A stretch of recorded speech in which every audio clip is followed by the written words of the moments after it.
नमस्कार, आदाब। मैं दीपक दास और आप देख रहे हैं द संवाद। गुफ्तगू एपिसोड के आज के इस प्रकरण में हमारे साथ हमारे बीच मौजूद हैं सोपान जोशी साहब। अंतर्राष्ट्रीय ख्याति के पर्यावरणविद हैं, पेशे से पत्रकार रहे हैं और क्लाइमेट चेंज के ऊपर इनका काफ़ी सारा काम है। कई किताबें इन्होंने लिखी हैं।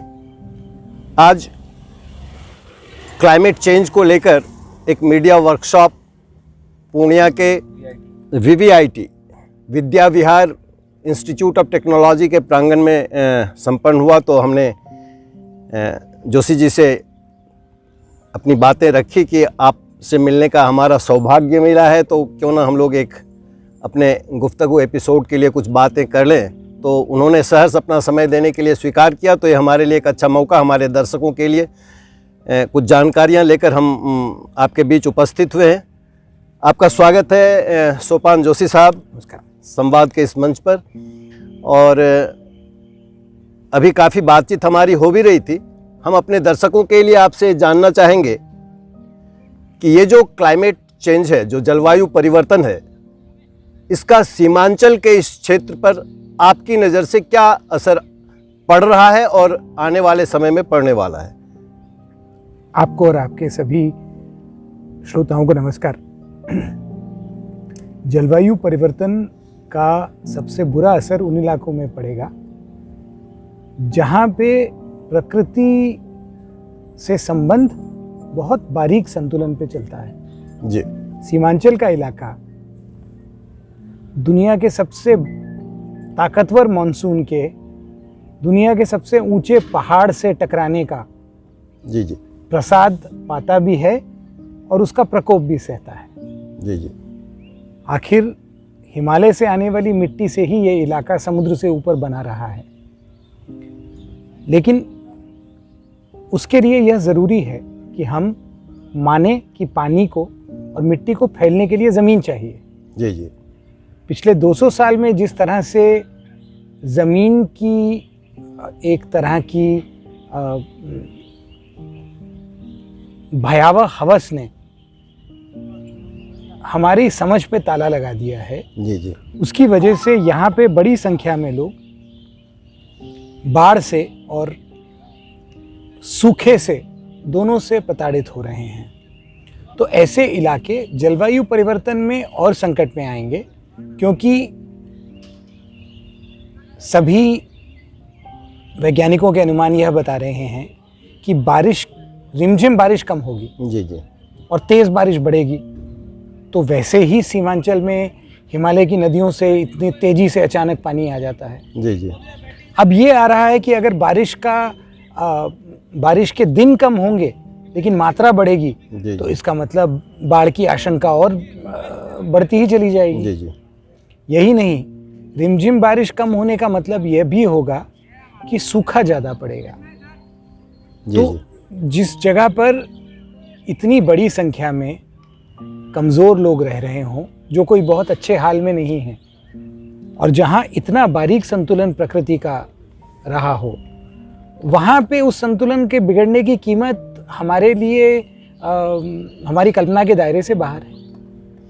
जोशी जी, हमारा ये सीमांचल का इलाका पिछले 2-3 दशकों में, मुझे जहाँ तक याद है, जो सबसे बड़ी बाढ़ की त्रासदी इस इलाके के लोगों ने देखी है, उसकी शुरुआत 1987 में, फिर 2008 में और फिर 2017 में। ये लगातार एक ख़ास इंटरवल के बाद इस क्षेत्र में बाढ़ की विभीषिका से लोग रूबरू हुए हैं। और मुझे लगता है कि जिन नदियों से इस क्षेत्र के किसानों को लाभ मिलना चाहिए था, बजाय लाभ के हर साल उन नदियों से नुकसान हो जा रहा है किसानों का। क्या कारण मानते हैं जो बाढ़ निरंतर एक खास अवधि के बाद भयानक बाढ़ से लोगों को रूबरू होना पड़ता है, इसके पीछे मूल कारण क्या समझते हैं आप? पहले लोग अपनी बस्ती बनाते समय यह ध्यान रखते थे कि पानी की ज़मीन कौन सी है, जी, और जिस समय पानी न रहे उस समय भी पानी की जमीन का सम्मान करते थे। जी। अंग्रेज शासन में ये शुरू होता है कि वो सम्मान खत्म करके एक नया किस्म का अहंकार आए कि हम इस जमीन को नई इंजीनियरी से बदल सकते हैं। जी। यहाँ की नदियाँ हमें बार बार याद दिला रही हैं कि इन्हें बदलना हमारे बूते के बाहर है। जी। ये तटबंध बनाने की इंजीनियरी यूरोप से निकली है। यूरोप की नदियाँ हमारी नदियों की तुलना में बहुत छोटी मोटी नदियाँ हैं। जी। जी। और वो जिस एल्प्स की पर्वत श्रृंखला से निकलती हैं वो कोई बहुत ऊंची नहीं है। जी। जी। लेकिन सीमांचल में हम समुद्र तल से कोई बहुत ऊंचे ऊपर नहीं है। जी। लेकिन यहाँ से कुछ किलोमीटर में हम हिमालय के बहुत ऊंचे पर्वतों पे चढ़ जाएंगे। जी। जी। तो इस जगह पर यूरोप की सोची हुई इंजीनियरी लागू करना, जी। जी। उसका सीधा प्रमाण है कि आज यहाँ पे जैसे जैसे तटबंध बढ़ते गए, जैसे जैसे ये नई इंजीनियरी का बाढ़ नियंत्रण बढ़ता गया, वैसे वैसे बाढ़ का प्रकोप बढ़ता गया। जी। जी। क्योंकि पहले लोगों को पीढ़ी दर पीढ़ी अनुभव से लोगों ने ये सीखा होगा कि नदी की ज़मीन का सम्मान करना चाहिए, वरना नदी अपनी ज़मीन वापस ले लेती है। जी। जी। नदी हमारे खाते खतियान से नहीं चलती है। बिल्कुल। नदी के नियम हमारे नियमों से बहुत बड़े हैं और नदियां हमसे बहुत पुरानी हैं। तो उनको अपने नियम हमें याद दिलाने में कितना समय लगता है? आपने जो साल बताए ये वो नियम याद दिलाने के साल हैं। बिल्कुल। जहाँ तक हमने अपने क्षेत्र में देखा है कि ऐसे लोग जो भूमिहीन हैं, जिनको अपना घर बनाने के लिए कोई जगह नहीं है, इस तरह के लोग प्राकृतिक जो जल बहाव के स्रोत हैं, जो धाराएं हैं, चूँकि ये सरकारी भूमि होती है तो इसके आसपास ये घर बना लेते हैं। और मैं समझता हूँ कि ये भी किसी न किसी तरीके से जो जल बहाव का वो स्रोत है उसके लिए अवरोध उत्पन्न करता है। जी। और बहुत सा ऐसा वेटलैंड है जो यहाँ ज़मींदारों के हाथ है और उसको वो बेच रहे हैं, लोगों को बसने के लिए उसको बेच रहे हैं। तो क्या आप ऐसा मानते हैं कि सरकार को इस ओर ज़्यादा ध्यान देने की ज़रूरत है ताकि जो प्राकृतिक जल बहाव का जो हमारा स्रोत है वो अवरुद्ध न हो और बाढ़ को रोकने में ये सहायक हो? ये जो समस्याएं आपने अभी गिनाई, ये बिगड़े हुए संबंधों की समस्याएं हैं। जी। जी। जब समाज में आपस में लोगों में संबंध बिगड़ जाते हैं, जी। जी। तब जिनके पास साधन हैं वो उनके साथ खराब व्यवहार करने लगते हैं जिनके पास साधन नहीं है। जी। जी। किसी भी स्वस्थ समाज में साधन का होना भर पर्याप्त नहीं होता। जी। जी। स्वस्थ समाज में साधनों का उपयोग एक समाज के नाते होता है, जिसमें यह ध्यान रखा जाता है कि हर किसी की बुनियादी ज़रूरतें पूरी हों। जी। जी।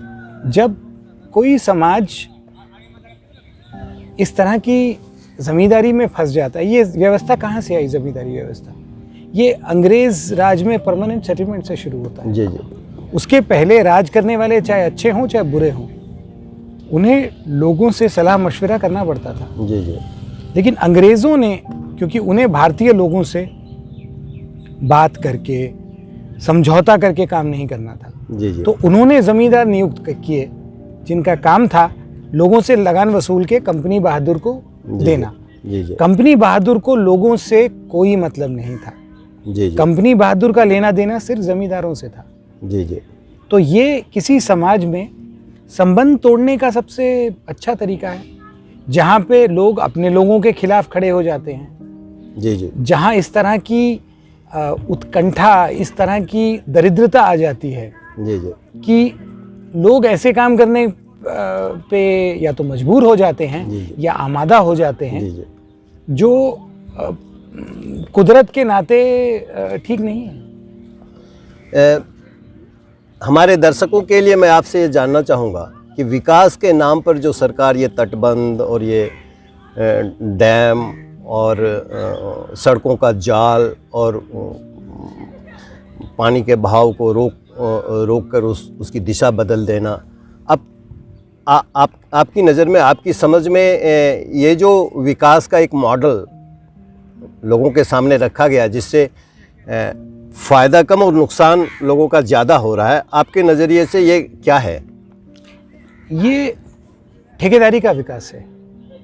ठेकेदारी का विकास है। इसमें जो ठेकेदार होता है उसका विकास होता है। जी जी। और प्रकृति और समाज की कीमत पे होता है। प्रकृति और समाज की कीमत पर होता है। और इसको सही इसलिए ठहराया जाता है कि हमारी राजनीति आज ठेकेदारों के आंगन में बंधने वाले पशुओं जैसी हो गई है। जी जी। जो चुनाव के चंदे के लिए या किसी भी तरह के ठेके इत्यादि के लिए पूरी तरह से ठेकेदारों पे निर्भर है। जी जी। अब चूंकि हमारी राजनीति बंधी हुई है और हमारी राजनीति के मानस के केंद्र में हमारा समाज, हमारी प्रकृति नहीं है, जी जी, तो उससे और किसी तरह के विकास की उम्मीद भी करना ठीक नहीं होगा। जी जी। क्योंकि ये एक ऐसा सत्ता तंत्र बन गया है जो लोक केंद्रित हो ही नहीं सकता। जी जी। जिसको लोक सत्ता में विश्वास नहीं है, जिसको राज सत्ता में ही विश्वास है, जिसको धन सत्ता में ही विश्वास है। जलवायु परिवर्तन जिसको आज पूरी दुनिया मान रही है, आखिर इस जलवायु परिवर्तन के पीछे क्या कारण है? क्या वो कारण आपकी समझ में है? और इसका निदान क्या है? इसका उपाय क्या है? इस परिवर्तन को क्या रोका जा सकता है? क्या क्लाइमेट चेंज को रोका जा सकता है? क्या हमारे पर्यावरण को फिर से बचाया जा सकता है? क्या ये जो जलवायु परिवर्तन हुआ है इसको बैक किया जा सकता है? कैसे देखते हैं आप इसको? मेरे देखने की बात नहीं है, इस पे 200 साल से वैज्ञानिक शोध कर रहे हैं। जी जी। तो अब ये काफ़ी इसकी प्रामाणिक समझ हमारी बन चुकी है। जी जी। और वह हमें ये बताती है कि सूरज से आने वाली गर्मी का पृथ्वी में आना, रुकना और उस गर्मी का छूटना एक तरह के संतुलन से चलता है। जी जी। जब हमारे वायुमंडल में कार्बन की मात्रा बढ़ती है, जी जी, तो पूरे ग्रह पे गर्मी बढ़ती है। और गर्मी के बढ़ने से कोई असर ऐसा नहीं है कि हमको पसीने छूटने लग जाएंगे। जी जी।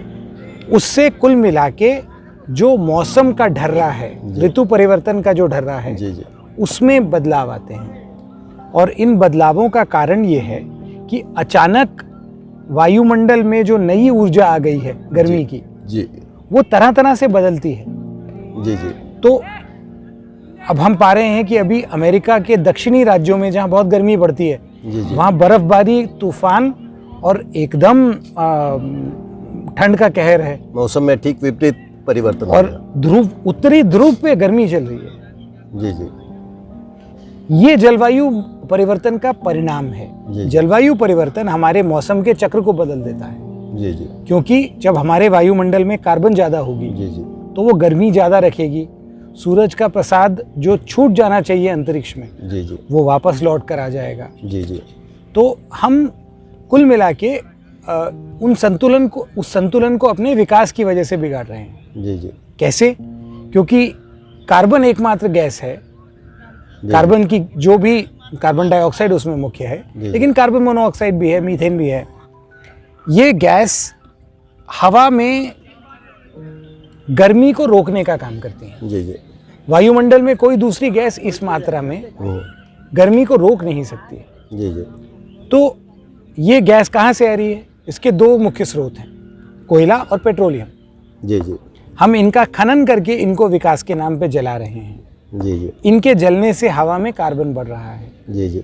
हम ये सभी एक दूसरे को उपदेश देते हैं, जी जी। लेकिन कार्बन को कम करने का एक ही तरीका है कि पेट्रोलियम और कोयला जलाना कम किया जाए। जी जी। कोई देश ये नहीं चाहता, क्योंकि हर देश की राजनीति विकास को बेचने पे चलती है। जी जी। लोगों को ये वादा करने से चलती है कि हम कुछ नया करेंगे, उससे और अच्छा हो जाएगा। जी जी। उसका परिणाम सीमांचल के लोग देख चुके हैं। 200 साल पहले अंग्रेजों ने ये वादा किया था कि तटबंध बढ़ जाएंगे तो बाढ़ खत्म हो जाएगी। जी जी। हम पाते हैं जैसे जैसे तटबंध बढ़ते हैं, जैसे वैसे बाढ़ बढ़ती है। तो जलवायु परिवर्तन का भी वही हिसाब है कि जैसे जैसे विकास बढ़ेगा, वैसे वैसे जलवायु परिवर्तन बढ़ेगा, और उसकी मार सबसे ज़्यादा कमज़ोर लोगों पे पड़ेगी। हालांकि कमज़ोर लोगों में मुश्किलें सहने की ताकत साधन संपन्न लोगों से ज़्यादा होगी। ज़्यादा है।